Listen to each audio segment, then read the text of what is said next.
नमस्कार दोस्तों, स्वागत है आप सभी का इंग्लिश लर्नर्स के यूट्यूब चैनल पर। तो आज के इस वीडियो में हम मेकिंग ऑफ सिंपल सेंटेंसेस को पढ़ने वाले हैं, यानी कि किस तरह से हिंदी के कुछ सिंपल सेंटेंसेस को इंग्लिश में ट्रांसलेट किया जाता है, इसके बारे में हम इस वीडियो में सीखेंगे। दोस्तों, सिंपल सेंटेंसेस कहने का मतलब है कुछ ऐसे सेंटेंसेस जिनमें किसी भी वर्ब या किसी भी एक्शन के बारे में ना बताया जाए, बल्कि इन सेंटेंसेस में आपको किसी भी इंसान के कंडीशन के बारे में, उसके पोजीशन यानी कि उसके पास में क्या चीज़ है उसके बारे में बताया जाता है। एग्जाम्पल के लिए कुछ सेंटेंसेस दिए गए हैं।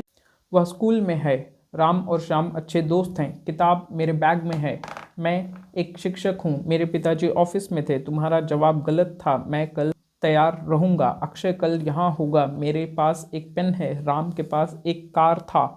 तो इन सभी सेंटेंसेस में आपने देखा कि क्या कहीं पे भी किसी काम के बारे में बताया गया कि क्या काम हो रहा है, क्या एक्शन हो रहा है, उसके बारे में बताया गया? नहीं, बल्कि इन सभी सेंटेंसेस में क्या पता चल रहा है आपको कि जो इंसान है वो किस कंडीशन में है, यानी वो किस अवस्था में है या फिर वो क्या है और उसके पास में क्या चीज़ मौजूद है। जैसे कि यहाँ पे पता चला मेरे पास एक पेन है, राम के पास एक कार था। तो किसी के पास क्या है या फिर वो इंसान कहाँ पे है, कैसा है, इन सभी सेंटेंसेस को बताने के लिए हम क्या करते हैं, सिंपल सेंटेंसेस का इस्तेमाल करते हैं। तो आज के इस वीडियो में मैं आपको इन्हीं सिंपल सेंटेंसेस को कैसे इंग्लिश में बोला जाएगा, कैसे इंग्लिश में ट्रांसलेट किया जाएगा, ये सिखाने वाला हूँ। तो इसलिए वीडियो को एंड तक ज़रूर देखिएगा। फ्रेंड्स, ये सिंपल सेंटेंसेस आपके प्रेजेंट, पास्ट और फ्यूचर तीनों में से किसी भी टेंस में दिए जा सकते हैं। अगर प्रेजेंट टेंस होगा तो यहाँ पे इज, एम, आर ये 3 हेल्पिंग वर्ब आएंगे। चलिए बताता हूँ कि ये इज किस सब्जेक्ट के साथ में यूज़ होगा। तो अगर प्रेजेंट टेंस में है और सिंगुलर सब्जेक्ट है तो इज आएगा। प्रेजेंट टेंस है और आई, सब्जेक्ट आपका आई है, तो यहाँ पे एम हेल्पिंग वर्ब की जगह पे एम आ जाएगा। और प्रेजेंट टेंस में अगर यू या कोई प्लूरल सब्जेक्ट दिया हुआ है तो यहाँ पे हेल्पिंग वर्ब की जगह पे क्या आ जाएगा, आर आ जाएगा।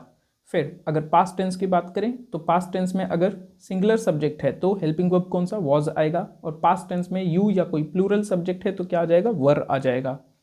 और यहाँ पे सबसे इजी फ्यूचर टेंस का है, जो कि क्या है कि कोई भी सब्जेक्ट है, एनी सब्जेक्ट है, सभी सब्जेक्ट्स के साथ में केवल एक ही हेल्पिंग वर्ब आएगा, जो कि क्या है, विल बी।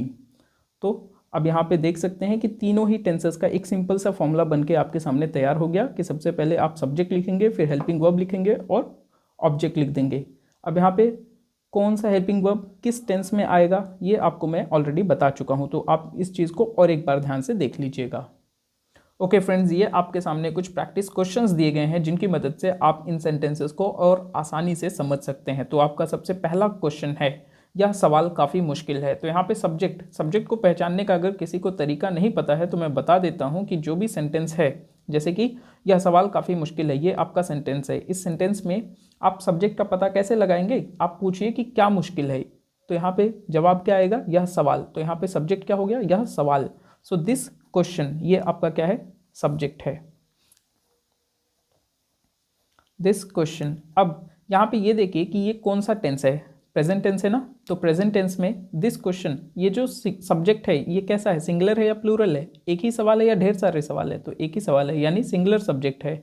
और प्रेजेंट टेंस में सिंगुलर सब्जेक्ट के साथ में कौन सा हेल्पिंग वर्ब यूज होता है, इज का यूज होता है। सो दिस क्वेश्चन इज, अब क्या है, काफ़ी मुश्किल है, तो काफ़ी के लिए क्या हो जाएगा, very. So this question is very, और मुश्किल के लिए क्या, हार्ड या डिफिकल्ट, आप कुछ भी लिख सकते हैं। So this question is very hard, यह सवाल काफ़ी मुश्किल है। फिर मैं भूखा हूँ, अब यहाँ पे सब्जेक्ट कौन भूखा है, मैं, सो आई। नेक्स्ट, अब आई के साथ में क्या लगता है, आई के साथ हमेशा केवल क्या लगता है, प्रेजेंट टेंस में केवल और केवल एम लगता है। सो आई एम। फिर क्या हूँ, भूखा हूँ, सो आई एम हंग्री। आपको पता होगा भूखा होने के लिए जो है क्या लगता है, हंग्री। नेक्स्ट, श्वेता एक समझदार छात्रा है, तो यहाँ पे कौन समझदार छात्रा है, श्वेता, सब्जेक्ट कौन है, श्वेता। नेक्स्ट, टेंस भी देख लीजिए कि टेंस क्या है, प्रेजेंट टेंस है। सो श्वेता, अब श्वेता के साथ में क्या लग जाएगा, इज लग जाएगा, क्योंकि सिंगुलर सब्जेक्ट है और प्रेजेंट टेंस है। सो श्वेता इज क्या है, एक समझदार छात्रा है। सो श्वेता इज अ क्या है, समझदार के लिए लग जाता है इंटेलिजेंट, और यहाँ इंटेलिजेंट से पहले एन इंटेलिजेंट लग जाएगा। श्वेता इज एन इंटेलिजेंट, और छात्रा के लिए स्टूडेंट। नेक्स्ट, राम दूसरे कमरे में था। अब ये देखिएगा कि जो आपका टेंस है ये कौन सा है, पास्ट टेंस है, था। सो यहाँ पे लिख लेते हैं, सबसे पहले सब्जेक्ट लिख लेते हैं। सो कौन है, कौन दूसरे कमरे में था, राम। अब यहाँ था या पास्ट टेंस के लिए क्या लग जाएगा, यहाँ सिंगुलर सब्जेक्ट है राम इसलिए वॉज लगेगा, और प्लूरल सब्जेक्ट होता तो फिर वर लगता। सो राम वॉज कहाँ पे था, दूसरे कमरे में। So in the next room, in the next room. Next question है, कल बहुत ठंडी थी। तो यहाँ पे देखिएगा दोस्त कि क्या हो रहा है कि यहाँ पे किसके बारे में बताया जा रहा है, मौसम के बारे में बताया जा रहा है। यहाँ पे अगर आप सब्जेक्ट ढूंढेंगे तो सब्जेक्ट आपको ढूंढने से भी नहीं मिलने वाला है। क्यों, क्योंकि यहाँ पे कोई सब्जेक्ट असल में है ही नहीं। यहाँ पे क्या हो रहा है, मौसम के बारे में बताया जा रहा है। तो ये आप इस चीज़ को नोट कर लीजिए कि जब भी आप मौसम के बारे में बात करेंगे तो आपको सब्जेक्ट नहीं मिलेगा। तो ऐसे केस में आप क्या करेंगे, इट को अपना सब्जेक्ट मान लेंगे, और इट हमेशा क्या होता है, सिंगुलर सब्जेक्ट रहता है। तो इट क्योंकि हमेशा सिंगुलर सब्जेक्ट है इसीलिए यहाँ हेल्पिंग वर्ब भी कैसा आएगा, सिंगुलर हेल्पिंग वर्ब। तो यहाँ टेंस क्या था, पास्ट टेंस था, इसीलिए यहाँ पे क्या आ जाएगा, वॉज। सो इट वॉज, अब क्या था, बहुत ठंडी। So it was very cold. और कब था, कल। So it was very cold yesterday. फिर नेक्स्ट क्वेश्चन है, बिल्ली टेबल पर है। तो यहाँ पे कौन टेबल पर है, बिल्ली। So the cat, the cat. फिर से प्रेजेंट टेंस है तो इसीलिए इज लग जाएगा। बिल्ली सिंगुलर सब्जेक्ट थी, प्रेजेंट टेंस था इसलिए इज लगा। सो द कैट इज कहाँ पे है, टेबल पर, ऑन द टेबल। नेक्स्ट, चाबी मेरे पॉकेट में था। अब यहाँ पे पास्ट टेंस है तो इसीलिए, अच्छा क्या मेरे पॉकेट में था, सबसे पहले सब्जेक्ट देखते हैं, चाबी। So the key, the key. अब पास्ट टेंस है तो यहाँ पे सिंगुलर सब्जेक्ट के साथ वॉज लगेगा। सो द की वॉज कहाँ पे था, मेरे पॉकेट में, in my pocket.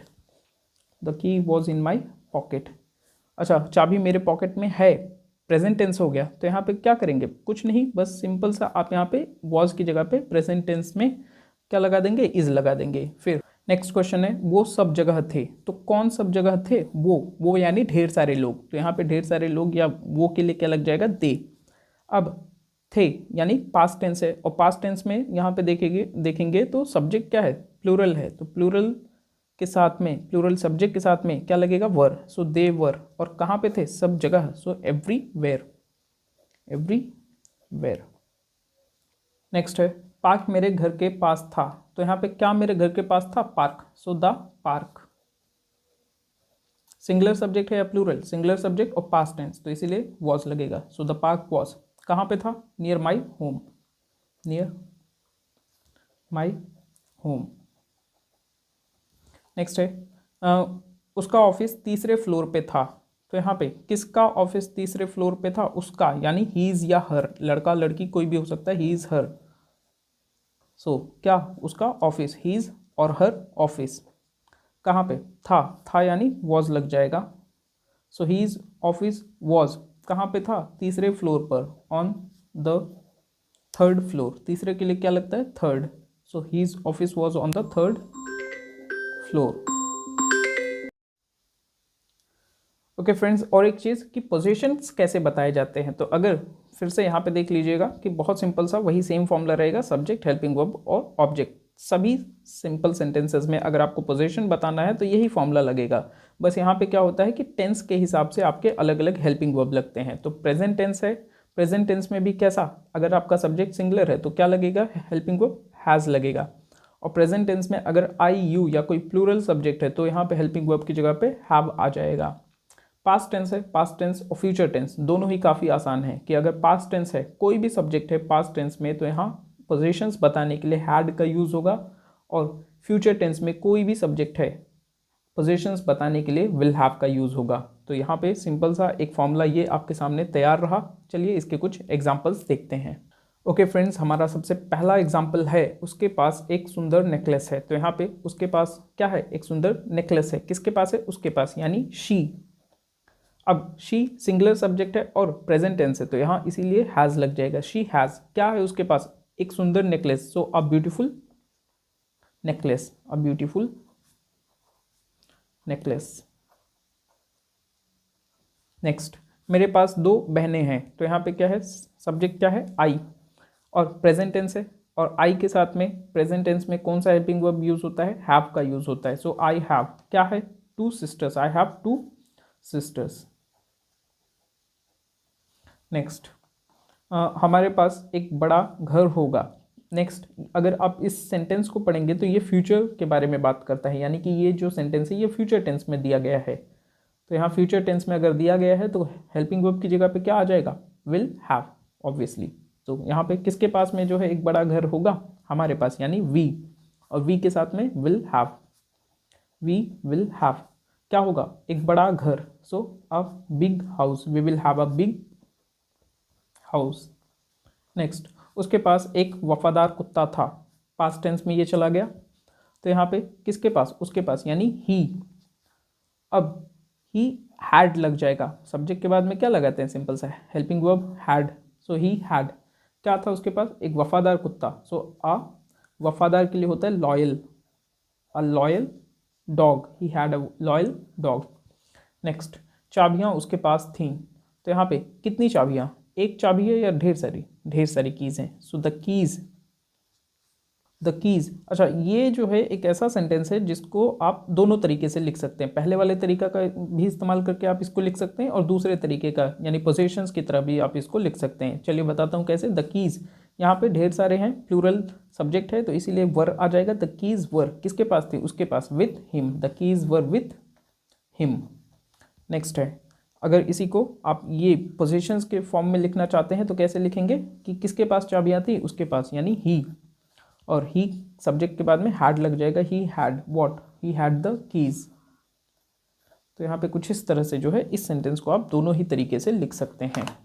Okay friends, तो आज के इस वीडियो में बस इतना ही रखते हैं। आई होप आपको ये सारे सेंटेंसेस का ट्रांसलेशन आ गया होगा।